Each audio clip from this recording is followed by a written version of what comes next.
I don't think I was attracted to Knowsley. I was lucky enough to be born in Knowsley. My family grew up around here. I was born here, so I've been here all my life, 55 years. Me and my family have lived in Knowsley since 2013. It's home. I always loved it. And I wouldn't live anywhere else in the world.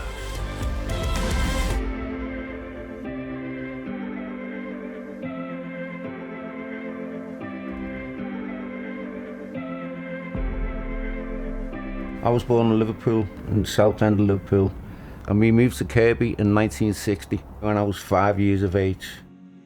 They basically come from the south end, down in Liverpool East. This picture is me mum, probably with work friends in the pub down the south end. 1958, 59, just before they actually moved up to Kirby. Basically going to knock the houses down, so it was like a new town. Go and view this house in Kirby, and they came down to Kirby and there was no front door on, so she didn't know which one was 107. The houses were still getting built, the scaffold was still, we used to play on the scaffold overnight and everything, yeah. I was born in the house here. I've been here all my life, in the same house as well. That is me. Was it you? That's outside here. Yeah. No, that's me. This is taken right outside the house. Me and Christine, when Christine was a baby, I used to come in and take her out every day. But my mum didn't realise I was using a pram for the go-kart to go down the hill. You couldn't do that now, there's that many cars on the road. Now there was nothing on the road then. This is me mum Eva Cowell. This is my great nephew Nathan Ingram. I'm Christine and this is my son Craig. My mum's from London, she's from Barney. Her mum's of French descent and her father is Brazilian. My mum was like 45 when she had me. I was quite late baby. She said, I always remember my mother saying, I thought you were twins. She said, now I know you definitely are. That was one of the last parting shots for me.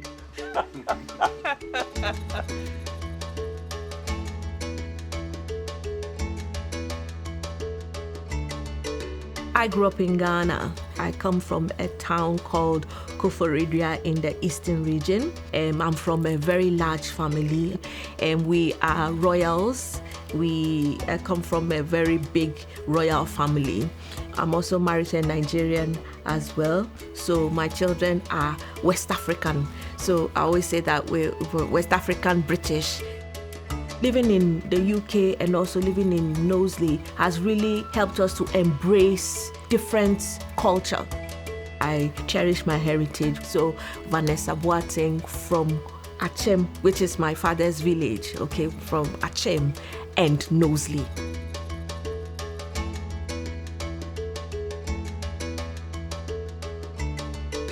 Our family is one of the first settlers in Liverpool. The family originally comes from Ireland. This family tree, as far as we could take it, it goes right down to as far as 1728 to my great-grandmother and great-granddad times 6, right up to where I come into the world, which was 1969. And this is my mum here. This is a picture of my mum, Joan Elizabeth Thompson, possibly in the 30s here, because she had me in her 40s, which is quite late, really, to have a child back in those days. This is in Halewood, a place called Dunacre, and this is my mum, and that's my brother, and that's me, and this is the only picture of me as a young child. She did experience lots of hate for having black children in a white family as well, because she already had a white family.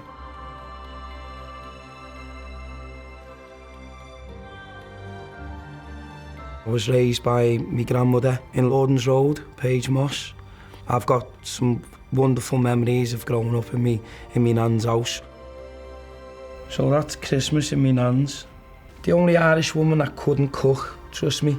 Wow. I lived on pot noodles for years because the cooking was horrendous. But do you know what? There's not a word that can describe how much that woman meant to me. She brought me up. She gave me a home and fought for me as well.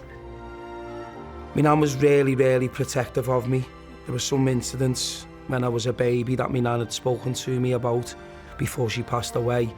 Being a person of colour at that time, you're bringing the blacks onto the estate, you're bringing the blacks here. I didn't know any of it. I was protected from that, really. I don't think that reflects the true nature of Knowsley as a community. I think the people of Knowsley stick together. I think the people of Knowsley stand up for each other. I think the people of Knowsley are good people. Friends become families. If people want to talk about Knowsley as a place, to me, that's what it is. Family.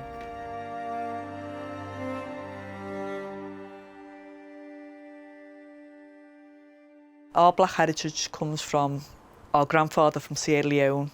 He met my grandmother. My grandmother's Irish. She was born in Ireland and they came over. This is me nan, third in, and that's down the south end. Probably around 1940s, by the way they're dressed. I've never met her. I'd love to have met her, but I've never met her. But my sister tells me a lot about her. My sister's 85, so she can tell me a lot about her. These are pictures of my dad and his dad, but he was one of the first settlers in Liverpool 8 after coming over from Sierra Leone, working on the ships. It's something to be really proud of, really, you know. His family was like one of the first settlers in Liverpool 8. I remember when my dad used to play in a band down the south end, and then he used to play in the Park Borough and all that, like with his mates, and he used to play. And used to have parties here, and we'd sneak down the stairs, wouldn't we? Yeah. And one of them would sneak like that and get like a bevy. Yeah. Remember us, we'd be on the stairs like that. He'd come in with all crates and all that. So we'd sneak down. It'd be about 11 o'clock, and I thought, the neighbours next door, I thought, how the hell are he putting up with this? Because he'd come in, he'd have full drum kit, guitars, trombones, trumpet. Oh my God. Honestly. That went on to about 2 o'clock, 3 o'clock. So, Sierra Leone, French, Brazilian and Irish. So we're a melting pot. But I think my nan came with the Windrush generation. My dad used to come down occasionally, but I didn't know of them. And I remember I was in Liverpool city centre with my friends. I was about 13, and I remember there was these 5, like, there was a black girl and 4 black lads, and they were staring over, and this girl just walked up to me, and my mates were like, what's going on? And this girl walks up to me and goes, your name's Tony, isn't it? She said, you're my brother. And I went, I haven't got a sister. She said, oh, you've got a sister. You've got a few of us. She said, I've got a picture of you on my mantelpiece. And she went, do you want to go and see your nan? And I was like, me nan? What are you on about? And my mates were going, don't go with her, don't go with her. And something inside of me was saying, go, just go with her. What are you doing? What are you doing? I said, I'm going. In my heart was saying, go, go, go. So I went and she took me to me nan, Daisy Dyers. And my sister, she opened the door. She had black hair, light-skinned. She just took one look at me and she just went, Tony. And I walked in, and the house, it smelled like I was in a different country. The food, the order of the place, everything. She brought me in, she went, this is my grandson. She said, do you want something to eat? She done me some chicken, she done me some rice. She was like, you don't need black food. She knew, obviously, when I was born, she was talking to me about things. And she walked me to the bus stop and said, will you come back next week? And I remember I used to go there every week.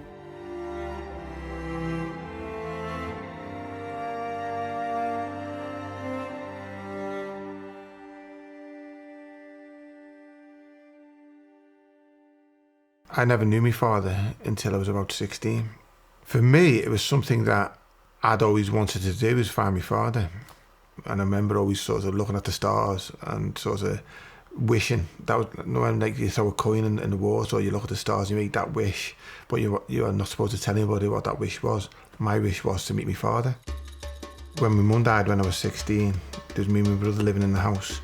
So I went to go and find my father then, and ended up just knocking on his door and saying, I believe I'm your son. This is a picture of my dad, Willie Gabadon, aka Femi. That was his African name. My dad was from Nigeria, a place called Calabar in Nigeria. So his brother came over in the early 40s, and then my dad came over to come and join my uncle. So this is one of the passenger ship documentations. So this records me dad coming over to England on the 8th of the 4th, 1947, and the ship's name was Samos. And here he is, Gabadon, Willie Gabadon, 14 or 15 years of age, and that was his journey over. His main aim was to come over and live over here with his brother and start a new life in England. We have the death certificate for my uncle, Charles Gabadon. That would have been devastating, coming all the way over from Nigeria to meet your brother and to start a new life with your brother's support, your eldest brother, and then your eldest brother dying, and you're such a young age. So I changed my name in 2006 to Gabadon Thompson. So to my children now carry that name on as well.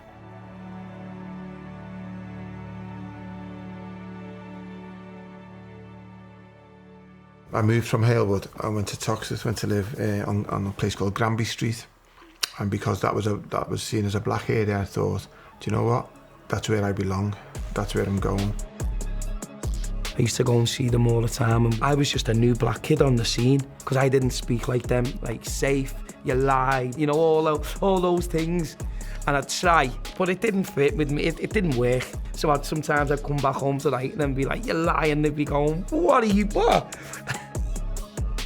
I went to Toxteth, ended up on Granby Street, and every day I'd go back to Halewood. It just attracted me back all the time, and I felt I didn't fit into Toxteth at all.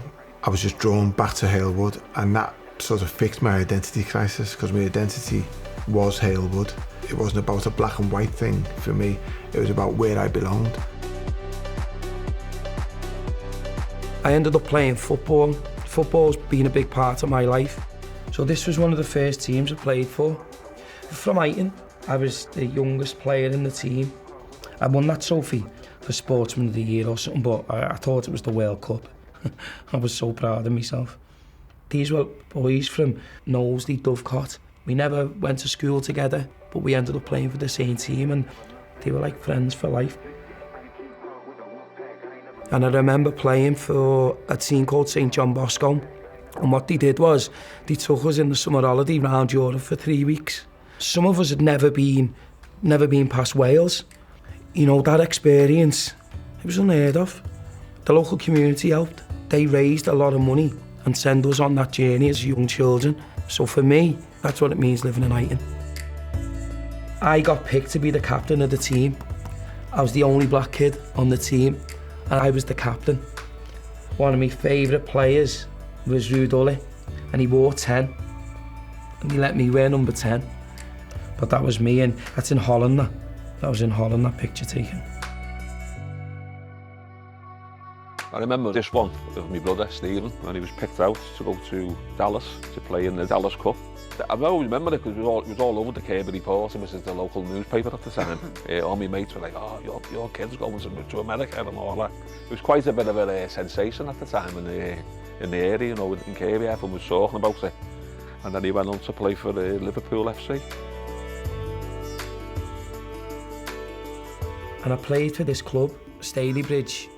It gave me a purpose. People would ask you for autographs. The only time I'd ever signed my name was for my gyro. So I'd gone from playing on a park on a Sunday to playing one below the Football League in the conference. Played in the FA Cup, scored in the FA Cup, played on Match of the Day, being on like the highlights, and we won the treble. So we won the league, got promoted to the conference, and won the President's Cup and won the Cheshire Cup, and we were the first team in the history of the club to do it.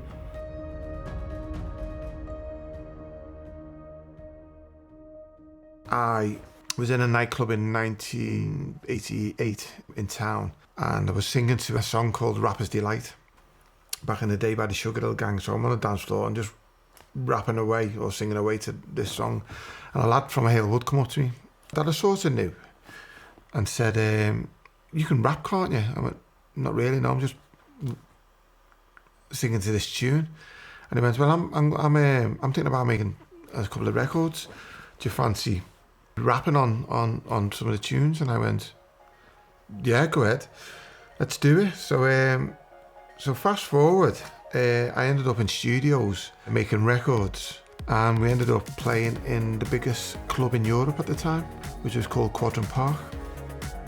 So while we were in the Quadrant Park playing live, the idea was to, halfway through the gig was to give these promotional hats out. So halfway through the gig, I'm rapping away, and next thing I notice, everybody's wearing the hats, and I was thinking, how can they be wearing the hats because they're under the keyboard? And I was going to start throwing them out halfway through the gig. So I went to turn to my keyboard player and realised he'd fell off the stage with the keyboard and the hats, and that's why they were all wearing hats. There's people that still come up to me now saying, "I remember that. I remember you playing live in the Quadrant Park, and the keyboard player coming off the stage, and you just didn't bat an eyelid. You just looked and just carried on with the gig." Well, obviously I didn't know. I was just like, "Oh my God, let's just carry on with the gig." Time for me to put the hat on. Can you dig it? Here we go. Look at that. Ching.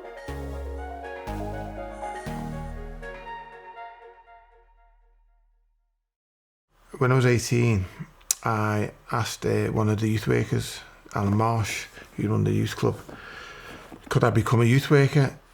And he said yes, and I've been a youth worker ever since for 37 years. Growing up in the youth club and seeing how youth workers changed lives, I want to be a youth worker. I want to do what the guys did for me. I was playing football and I was doing some part-time youth work at the time. I think they were probably some of the best years of my life to find out what I was going to be or what I wanted to be.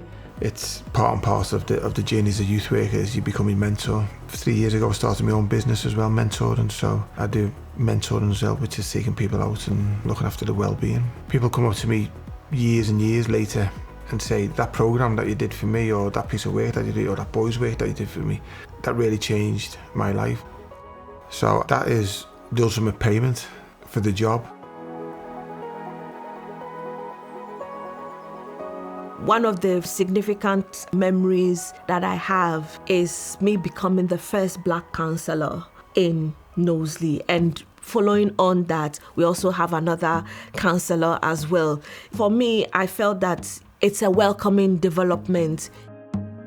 I've been on the pages of the Echo, so this is me. Yeah, these are memories that I will treasure, for a very, very, very long time.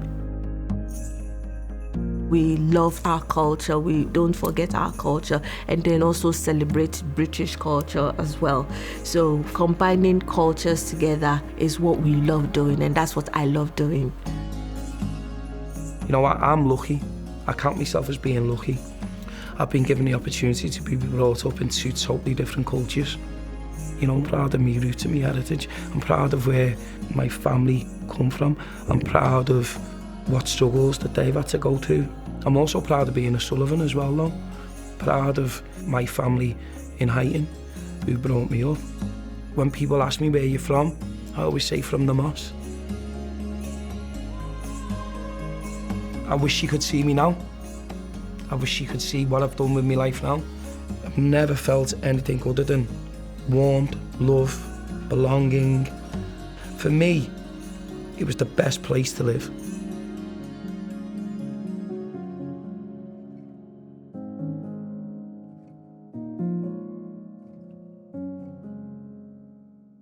Yes, I can say that, we've been accepted. I do have very nice memories of Knowsley.